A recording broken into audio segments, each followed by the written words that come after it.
In March this year feels like an extraordinarily long time ago that I interviewed David Cameron.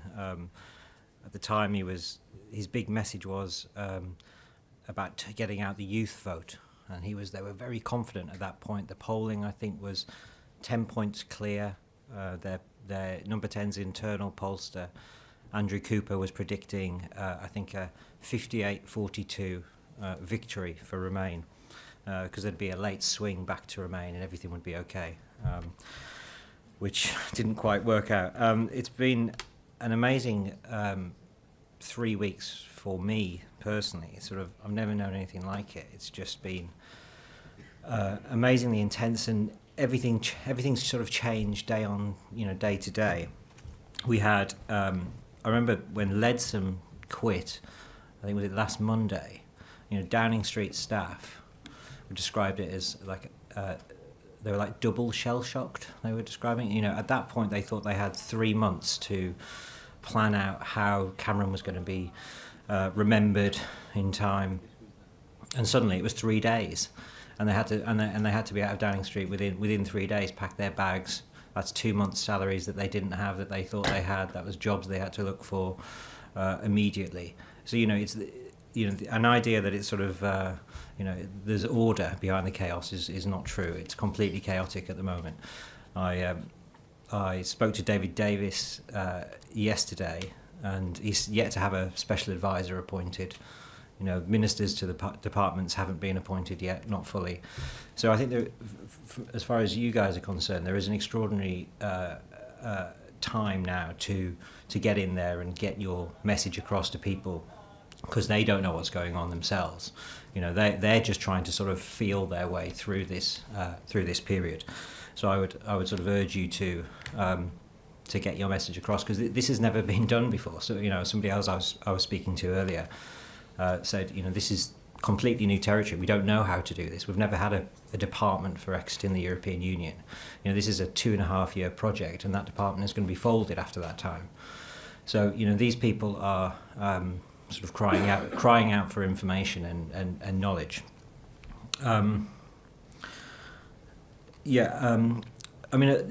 Jonathan, a friend of mine, asked me to come down and say a few words about how I see the political landscape now. I think, speaking to the main Brexiteers, the way they see it now is sort of there's two things that need to happen before the new year, when the Article 50 is expected to be triggered. First off, there needs to be some way of squaring off Scotland. Now, obviously, that's not going to be easy, and that they're going to use every chance they can to sort of sow division and to make political capital out of it. However, that is the first test. There needs to be the Prime Minister needs to come up with something that is not unacceptable to Scotland and Wales and Northern Ireland. So you'll see that as the first process. That needs to get to a UK position which is acceptable across the UK, that they then can go to Europe and use that as the basis for negotiations. From that point on, we're talking about, so from that agreed UK position, then it's a case of trying to square off Berlin and Paris on our aims. What are we looking for from this, and what is acceptable to them? And it's that you'll start to see this week, with the Prime Minister going to Berlin on Thursday and then Paris on Friday. So that is the process that they are looking for. Sort of the broad outline, with then Article 50 triggered either towards the end of the year or in January. And that starts, as you probably all know, a 2-year process. Now, what do they think they can get out of it? At the moment, there is they are looking at sort of an EEA model plus, something that requires both on the one hand free movement, on the other hand access to the single market. Now, some of the hardline Brexiteers like Daniel Hannan and others who are sort of considered the brains behind this, who have been working on this for 25, 26 years, they think a deal can be struck along the lines of free movement of labour rather than free movement of people. And that sort of distinction, I'm not sure it's going to be acceptable to conservative backbenchers or the country, but they think there is a distinction here where you have to have a job offer before you come. That's the distinction. So if you have a job offer in the UK, you can come, but you don't get automatic rights, citizenship rights that come with EU citizenship. So you wouldn't necessarily be able to claim benefits, you wouldn't be able to bring your family, you wouldn't be able to get automatic housing rights, those kind of things. It's sort of going back towards David Cameron's original bargaining position for the in the EU renegotiation, the sort of stripping EU migrants of benefits for 4 years, the things that were deemed incompatible with European law. I think personally this is going to be a huge problem for them if they end up with this as a sort of compromise, free movement of labour. They will be able to defend it in that under this system there wouldn't be, the European Court of Justice would not have jurisdiction in the UK. So they would be able to say that they had control. They could, it would be UK courts that would be ruling on who could come in and who could leave. So that would be how they would defend it logically. I'm not sure the distinction out there in the country is going to work very well. I'm not sure it's politically acceptable. What they could be looking at on top of this, and is what is being discussed, is free movement of labour with an emergency brake on a certain number, and whether that could be acceptable to European countries. So to access the single market, you have to have free movement. You could have free movement of labour, but perhaps 100,000 or 200,000 a year. So you're going back again to sort of where we were 2 years ago, or sorry, less than just over a year ago in the general election manifesto of David Cameron's, but it required leaving the European Union to get there. Daniel Hannan thinks that the free movement of labour rule alone would cut the numbers coming to the UK by 70,000. He told me that there were 70,000 EU migrants who came to the UK without a job offer. So it's not inconsiderable. 70,000 takes you back down to below 100,000 EU citizens, which starts to get you to a place where you can see a sort of political deal being made. The problems that the government will face, the political problems that should be of concern to you all and to all of us, is a blocking minority. This has to be agreed universally. It has to be agreed by every single member of the European Council. So already groups of countries are sort of coming together, which will form powerful blocs, and any one of them can block this deal.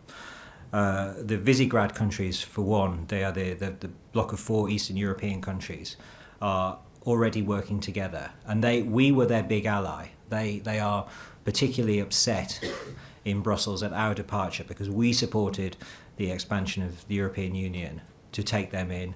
They have a huge number of citizens in the UK, so they feel sort of hurt and betrayed by our loss, because it also empowers old Europe of Germany and France and the original members.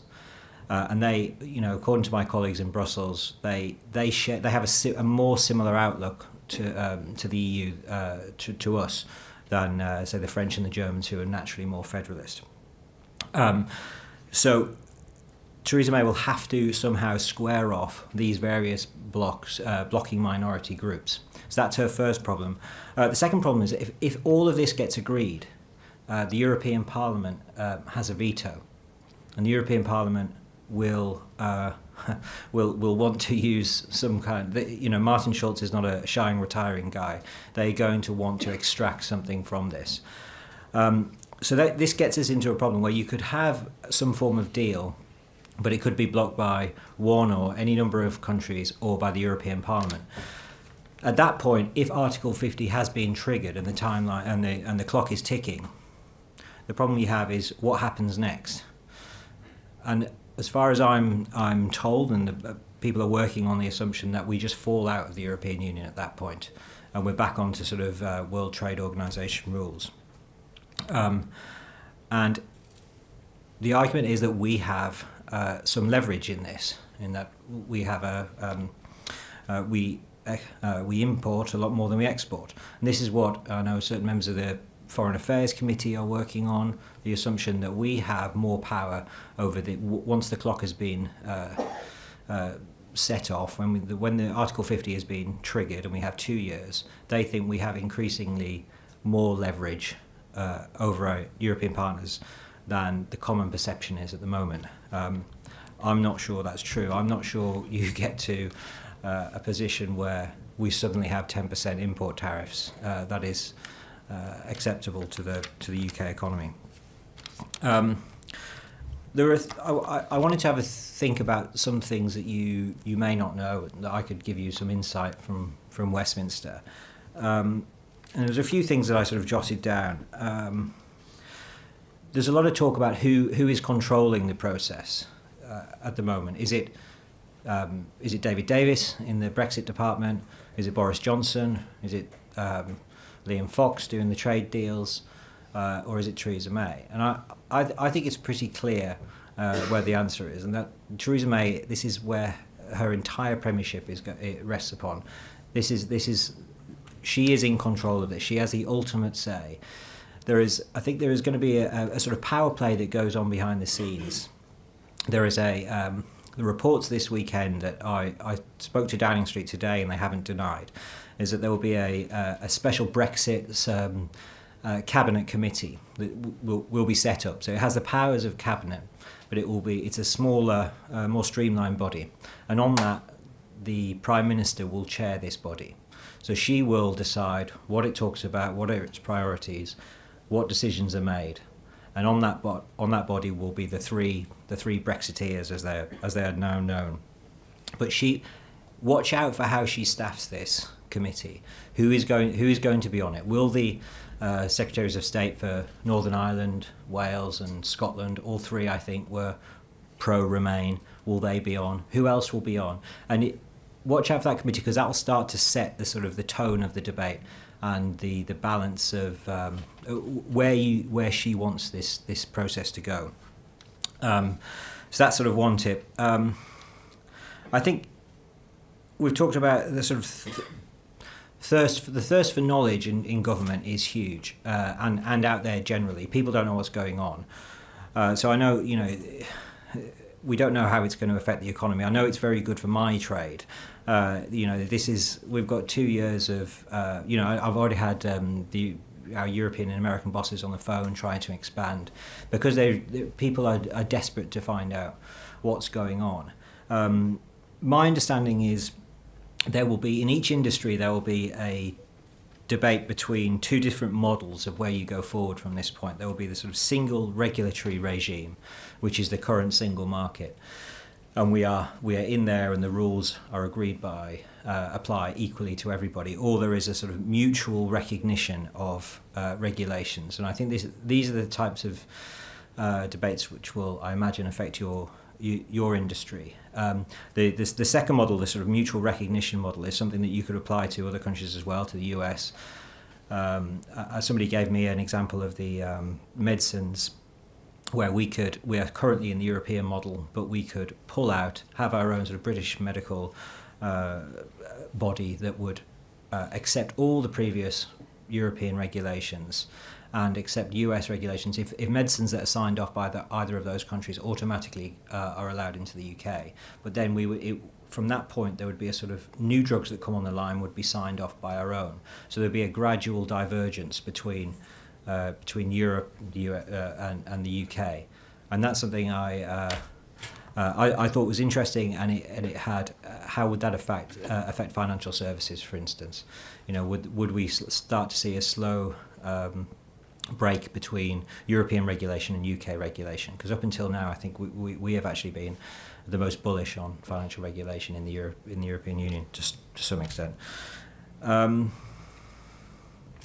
So I think the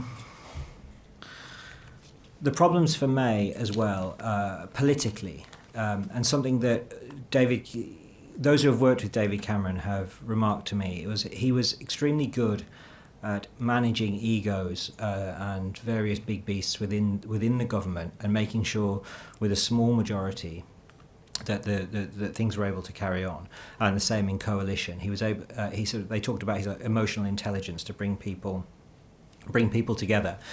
Now, Theresa May is not known for this, and one of the big things that has to be remembered at all times about this government, it has a wafer-thin majority. It's a majority of 12, or an effective majority, I think, of 17. There are way more than 17 hard Eurosceptic rebels in the government that can derail what's going on at any moment. There are at least 30, 40. Now, they've partly been bought off with the promotions of David Davis and Liam Fox and Boris Johnson, but they are demanding a very hard deal. They want complete free access to the single market, no contributions to the EU budget, and an Australian points-based system for migration. There'll be a number of those who will not accept anything less than that and will rebel. So the numbers are important there, and it's always something to bear in mind how she deals with this. Now, I think she has brought with her an extremely loyal group of advisors who have worked with her for years and years. So her chiefs of staff worked with her in the coalition and were actually sacked for falling out with Michael Gove's advisors. They've been brought back immediately. Her press officer was brought back, and she worked with her, I think it was when she was Conservative Party chairman, so you're talking sort of 10 years ago, more. So she has a group of people that she trusts, and she brings them with her. Now, that's both admirable, but it also brings its problems. In the coalition government, she was considered, the hardest to control for Number 10. Her Home Office regime was accused of sort of bunkerish mentality, where she would go into the bunker and her advisors were extremely powerful and you couldn't get past them. Now, there are two sides to every coin. You could say she was resolute and determined and on top of her brief, but with a majority of 12, this may cause problems in the long run. Will she bring others on board? How is she going to deal with George Osborne and Michael Gove and the Cameroons that she's alienated? So I think that is a concern for supporters of Theresa May, and that could, there is already fairly wide speculation in Parliament that she will need to call a general election at some point to deal with that. So that's something that I would watch out for. And I think that's broadly how I see things at the moment, apart from the one big obvious thing is that the Labour Party are in total and utter crisis. It is no exaggeration what you are reading. Labour MPs will not support Jeremy Corbyn in any for anything. So if he's re-elected, I don't see how it doesn't end up in a split. I was out in Parliament's terrace bar last week, and all the Labour MPs were out there, and it was like a wake, and they were waiting for the result from the National Executive Committee, which were deciding whether Jeremy Corbyn could get on the ballot, and John McDonnell alone was in the separate Commons bar with his staff, and all of the Labour MPs were out on the terrace getting drunk together, and it was so obvious that was the split. There is no way of coming back from this. So that's everything. If you've got any questions, please do ask.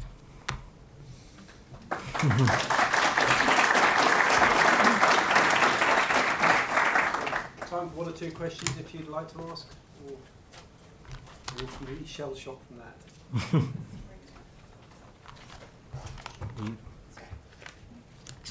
Thank you. Very informative, but is there any indication about what the EU is going to do from their side? Because everybody's coming up with very bold statements, but obviously we know that isn't their even initial formal position. Yeah. So I was out in Brussels last week on Thursday and Friday. The one thing that surprised me was they were incensed by Boris Johnson's appointment much more so than I imagined. Actually, and in fact they were angry with all three of the main appointments. They saw it as a provocation. That why has she done this? Why has she appointed Boris Johnson? Who's a liar, who makes things up, and don't forget the sort of personal sense of animosity towards Boris Johnson in Brussels. He was a reporter for the Times and the Telegraph a long time ago in Brussels, and a lot of them are still there, and still reporters who have gone on to become MEPs or knew him at the time. He was sacked from the Times for making up a quote, and then was Margaret Thatcher's favourite journalist at the Telegraph. And he had a reputation for making things up. I don't know whether that's fair or accurate, but still to this day there is they dislike British journalists in Brussels, who they just see as a sort of troublemakers who never make anything up or always making things up. So I would say that. There is an anger towards us, and I have friends who working in the commission and for MEPs, and they say don't underestimate the sense of betrayal and the sense of self-preservation as well among the EU. Their primary goal, yes, they don't want to shoot themselves in the foot by imposing tariffs and all the rest, but their primary goal is self-preservation, and they cannot be seen to make Brexit work. That's the message that I got back. That if Brexit works, then why couldn't it work for other people? Thank you very much indeed. So, there's one over there. One more question. Sorry, yeah. And then thank you. Thanks. Debbie Cavaldora from Nautilus International. I just wanted to get clarification on the veto the EU have and whether it's a kind of one-time only, we put a deal together, it goes to Europe and they veto it or not, or whether over time there's a number of opportunities to go back and forward as a negotiator, or if there's only one set of veto opportunity. I don't know. I don't have a concrete answer, but I understand that they can keep vetoing it once you've triggered Article 50. I think there are other options to leave the EU that some people talk about, which would be different to that. So I know some of the Eurosceptics talk about exiting the European Union by a treaty, so a new treaty, rather than pressing the Article 50 button and then having 2 years to get out.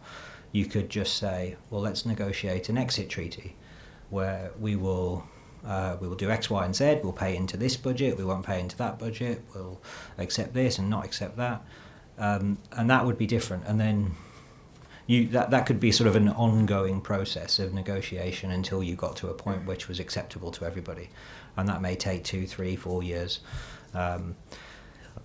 That's unlikely, I think. I think most people accept that Article 50 is already within the EU treaties, and which was signed up to by us, so we would have to pull out that way. But that is something that they're talking about, some of the sort of brains behind Brexit.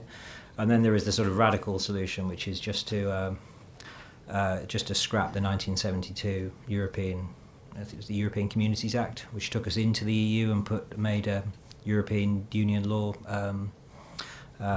primary. You could just, what Parliament can do, Parliament can undo. So just get rid of that and we're out now. But again, I wouldn't think that was going to happen. Thank you very much indeed. Okay, Tom. thank you. Thank you, excellent.